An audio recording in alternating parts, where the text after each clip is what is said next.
యాదగిరిగుట్టకి దగ్గరలో ఉండే సురేంద్రపురి మీలో ఎంతమందికి తెలుసు? వీడియోలో చూపిస్తున్న విధంగా వైకుంఠము, ఇంకా కైలాసము, ఇంకా బ్రహ్మలోకము, నాగలోకము, పద్మవ్యూహం ఎట్లా ఉంటుంది, రామాయణము మహాభారతంలో ఏం జరిగినాయి ఆ సన్నివేశాలతో పాటు మన దేశంలో ఉన్న ప్రతి గుడి కూడా ఎట్లా ఉంటుందో ఇక్కడ మనకి క్లియర్గా చూపించిండ్రు. మనం ఈ సురేంద్రపురి వెళ్తే ప్రతి ఒక్కటి కూడా ఒకటే ప్లేస్లో చూసుకోవచ్చు. ఇది ఒక్కటికి టికెట్ 350 రూపీస్ ఉంటుంది.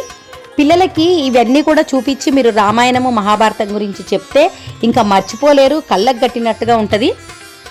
ఈ ఫుల్ వీడియో చూడాలనుకుంటే మన ఛానల్ నేమ్ కింద ఉంది, అదొకసారి చెక్ చేయండి.